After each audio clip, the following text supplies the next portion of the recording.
ପାଇଁ ଇଚ୍ଛା ସେଇଥିପାଇଁ ଡାକ୍ତରବାବୁଙ୍କୁ ମୁଁ ଅନୁରୋଧ କଲି। ମୋର ବି ଆପଣଙ୍କ ବିଷୟରେ ଜାଣିବାକୁ ବହୁତ ଇଚ୍ଛା ଥିଲା, କିନ୍ତୁ ଚୁକ୍ତି ଅନୁସାରେ ମୁଁ ନିରବ ଥିଲି। ଆଚ୍ଛା, ମୋ ବିଷୟରେ ଜାଣିବା ପାଇଁ କାହିଁକି ଇଚ୍ଛା ନାହିଁ? ଯେମିତି ଆପଣଙ୍କର ମୋ ବିଷୟରେ ଜାଣିବାକୁ ଇଚ୍ଛା ଥିଲା, ଠିକ୍ ସେମିତି କେମିତି ହବନି ବାବୁ? ସନ୍ତାନଟି ସିନା ଆପଣ ରକ୍ତର ସୃଷ୍ଟି, ହେଲେ ଗର୍ଭ ଯନ୍ତ୍ରଣା ସହିଛି ମୁଁ, ପ୍ରସବର କଷ୍ଟ ସହିଛି ମୁଁ। ପିଲାଟିକୁ ଜନ୍ମ ଦେବା ପରେ ପିଲାଟିକୁ ମୋ ଠାରୁ ଛଡ଼େଇ ନିଆଗଲା। ଆପଣ କୁହନ୍ତୁ, ଗୋଟେ ମାଆର ମନ କଣ କାନ୍ଦି ଉଠିବନି? ସେ କଣ ଇଚ୍ଛା କରିବନି ଯେ ସେ ପିଲାର ବାପା ମା କିଏ ବୋଲି କୁହନ୍ତୁ? ହଁ, ତମେ ଠିକ କହିଛ।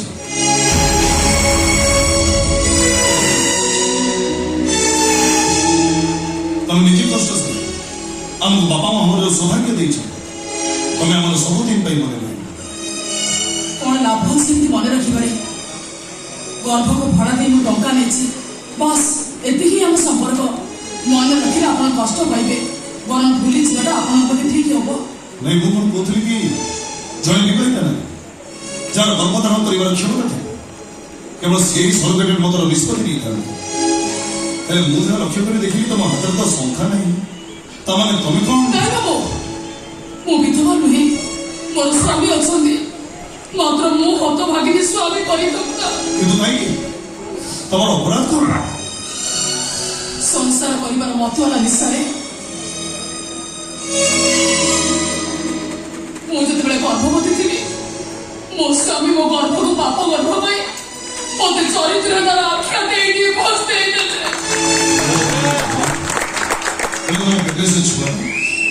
ପିଲାଟିକି ଜନ୍ମ ଦେଇ ତାରି ଆଶ୍ରୟରେ ବଞ୍ଚିବାକୁ ଇଚ୍ଛା କରିଥିଲି, ହେଲେ ବିଧାତା ଦାଉ ସାଜିଲା ଗୋଟେ ନର ରାକ୍ଷସ, ଯିଏ ମୋ ପରିତ୍ୟକ୍ତ ସ୍ୱାମୀଙ୍କର ଶତ୍ରୁ, ମୋ ଗର୍ଭକୁ ଆଘାତ ଦେଇ ମୋ ଗର୍ଭର ପିଲାଟାକୁ ସିଏ ନଷ୍ଟ କରିଦେଲା। ସବୁଆଡୁ ଅସହାୟ ହେଇଗଲି, କେବଳ ପରିବାର ଆର୍ଥିକ ଅବସ୍ଥା ଦୂର କରିବା ପାଇଁ ମୋର ଏ ସରଗେଟର ମଦନ ଭୂମିକା। ସତରେ ବହୁତ ଟ୍ରାଜେଡି ତମ ସ୍ତ୍ରୀ। ହେଲେ ତମେ ଏତେ ସବୁ ଚୁପି ସହିପାର କେମିତି?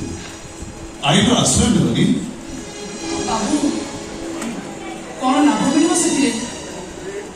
ଆମେ ତ କରିବା, ସେ ତ ବହୁତ ଧନୀ।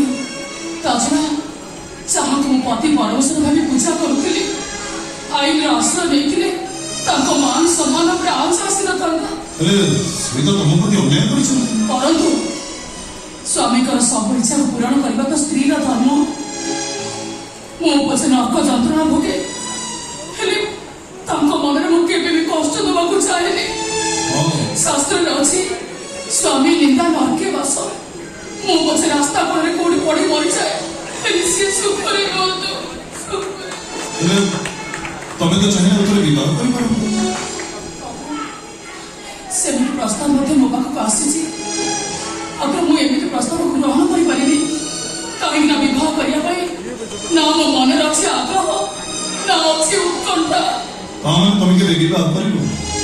ଭବିଷ୍ୟତକୁ କିଏ ଦେଖିଛି ବାବୁ, କିନ୍ତୁ ବର୍ତ୍ତମାନକୁ ନେଇ ମୁଁ ଏତିକି କହିବି, ଯଦି ରାସ୍ତାଘାଟରେ କୋଉଠି ପଡ଼ି ମରିଯାଆନ୍ତି ତାହେଲେ ମତେ ଟିକେ ଶାନ୍ତି ମିଳିଯାଆନ୍ତା। ନାଇଁ, ସେମିତି କରିବା ଠିକ। ଆଚ୍ଛା, ଯଦି ମୋ ପରିତ୍ୟକ୍ତ ସ୍ୱାମୀ ସେ କେବେ ତମ ଭୁଲ ବୁଝିପାରି ତମକୁ ଯଦି ପୁଣି ଥରେ ସ୍ତ୍ରୀ ଭାବରେ ସ୍ୱୀକୃତି ଦିଏ? ନାଇଁ ବାବୁ, ମୁଁ ଆପଣଙ୍କୁ ହାତ ଯୋଡୁଛି, ସେମିତି କଥା ଆପଣ ମନକୁ ଆଣନ୍ତୁନି। ନିଜର ସ୍ତ୍ରୀ ଥାଉ ଥାଉ ଗୋଟେ ପରିତ୍ୟକ୍ତ ସ୍ତ୍ରୀକୁ ଆଉଥରେ ପତ୍ନୀ କରି ରଖିବେ, ତାର ଗୋଟେ ଲଜ୍ଜା ଆପଣଙ୍କର ଅଛି କି ନାହିଁ? ପାରିବିନି ବାବୁ, ପାରିବିନି। ହଁ, ତମେ ଠିକ କହିଛ, ଠିକ କହିଛ। ମୁଁ ତ ମୋ କଥା ସବୁ କହିସାରି, ଏଥର ମୁଁ ଆସୁଛି। ରୁହ,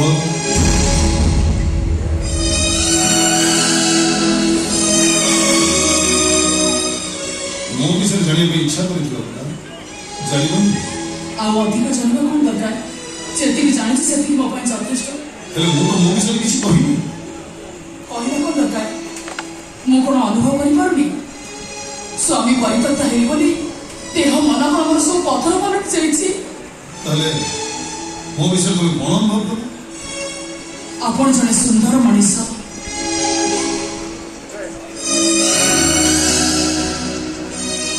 ଆପଣଙ୍କ ମନ ହୃଦୟ ନିର୍ମଳ, ଅନ୍ୟର ଦୁଃଖରେ ଆପଣ କଷ୍ଟ ପାଆନ୍ତି, କିନ୍ତୁ କଷ୍ଟ ଲାଘବ କରିବାର ଶକ୍ତି ଆପଣ ଭିତରେ ନାହିଁ, ଯୋଉଥିପାଇଁ ଆପଣ ଦୁଃଖ ପାଆନ୍ତି।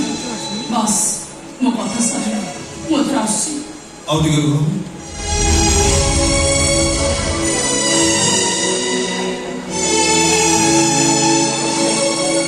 ବାବୁ, ଆଉ କଣ କାହିଁ ଅଟକେଇଲେ ଯେ? ଏତିକି ସମୟ କଥା ହବା ଭିତରେ ତମ କଣ୍ଠସ୍ୱର ମତେ କେହି ଚିହ୍ନା ଚିହ୍ନା ଯେମିତି ଲାଗିଲା ତମେ ମୋର ଅତି ଆପଣା। ବାବୁ, ପର ଦୁଃଖରେ ଦୁଃଖୀ ହେଲେ ଏମିତି ଚିହ୍ନା ଚିହ୍ନା ଲାଗେ। କାଇଁ ମୁଁ ତ ଆପଣଙ୍କୁ ଚିହ୍ନି ପାରୁନି, ଆପଣଙ୍କ କଣ୍ଠସ୍ୱର ମତେ ତ କାହିଁ ଚିହ୍ନା ଚିହ୍ନା ଲାଗୁନି ଯେ ଆପଣଙ୍କ ସହିତ ମୋର କୋଉଠି ଦେଖା ହେଇଥିଲା ବୋଲି। ନାଇଁ, ଯଦି ଖରାପ ନ ଭାବେ ତାହେଲେ ମୁଁ ତମ ମୁହଁ ଦେଖିବା ପାଇଁ ଚାହୁଁଛି। ନାଇଁ ବାବୁ, କ୍ଷମା କରନ୍ତୁ, ଏମିତି କାମ ମୁଁ କରିପାରିବିନି। ଆରେ କାହିଁକି ତମେ ମନା କରୁଛ? କଣ ପାଇଁ ତମେ ମନା କରୁଛ? ଆମ ଭିତରେ ସେମିତି ଏଗ୍ରିମେଣ୍ଟ ହେଇଛି ନା। ଆରେ ସେଇ ଏଗ୍ରିମେଣ୍ଟ ତ ମୁଁ ଭାଙ୍ଗି ଦେବା ପାଇଁ ଚାହୁଁଛି, ତମେ କଣ ପାଇଁ ମନା? ବାବୁ, କାହିଁକି ଆପଣ ଚିଟ୍ କରୁଛନ୍ତି? ଆପଣ ମୋ ମୁହଁ ଦେଖି ସାରିଲା ପରେ ମୋର ଇଚ୍ଛା ହବ ଆପଣ ଠିକଣା ଜାଣିବାକୁ, ଆଉ ଠିକଣା ଜାଣି ସାରିଲା ପରେ ଗୋଟେ ମାର ମନଟା କାନ୍ଦି ଉଠିବ ତା ପିଲାକୁ ଦେଖିବାକୁ। ବାବୁ, ମତେ ବାଧ୍ୟ କରନ୍ତୁନି, ମୁଁ ପାରେନି। ଆଉ ଯଦି ସେ ସୁଯୋଗ ମୁଁ ତମକୁ ଦେବି? ବାବୁ, କାହିଁକି ଆପଣ ଆଉ ଶୋଇଥିବା ସାପ ଲାଙ୍ଗୁଡ଼ରେ ହାତ ମାରୁଛନ୍ତି? ଦଂଶନ ସହିପାରିବେନି, ଉଭୟକୁ କଷ୍ଟ ହବ। କିଛି ହବନି, କିଛି ହବନି, ବାସ ଭରସା ରଖ, କାହାର କିଛି ହବନି। ବାବୁ, ଆପଣ ବୁଝୁନାହାନ୍ତି କାହିଁକି? ମୋ କଥା ଟିକେ ଶୁଣନ୍ତୁ। ନାଇଁ, ତମେ ଯଦି ଏଥିପାଇଁ ଅଧିକ ଅର୍ଥ ଦାବି କରିବ ମୁଁ ଧାରି ଦେବା ପାଇଁ ପ୍ରସ୍ତୁତ ଅଛି। କି କଥା କହୁଛନ୍ତି ବାବୁ? ଏସବୁ କାମରେ ଅର୍ଥର ଆବଶ୍ୟକ ହୁଏନି, ହୁଏ କେବଳ ଆନ୍ତରିକତା। ଆଉ ତମେ କହୁଛ ଏତେ ସମୟ କଥା ହବା ଭିତରେ ଆମର କିଛି ଆନ୍ତରିକତା ନାହିଁ। ଆପଣ କେମିତି ବୁଝେଇବି କାହିଁକି? ମୁଁ ଥରେ ମୋ ମୁହଁ ଦେଖିବା ପାଇଁ ଚାହୁଁଛି। ଆମକୁ ବାପା ମା ପାଇଁ ଯୋଉ ସୌଭାଗ୍ୟ ତମେ ଦେଇଛ, ଏଇ ଗୋଟିଏ କଥା କଣ ତମେ ମୋର ରଖିବ ନା? ଯଦି ତମ ମୁହଁ ନ ଦେଖିବ ମତେ ବିଶ୍ୱାସ କର, ମୋ ମନରେ ବହୁତ ବଡ଼ ଅବଶୋଷ ରହିଛି। ମନା କର। ଠିକ ଅଛି, ଯଦି ଆପଣଙ୍କର ଏତେ ଅଛି ତାହେଲେ ଦେଖନ୍ତୁ, ଚିଠି ନିଅନ୍ତୁ।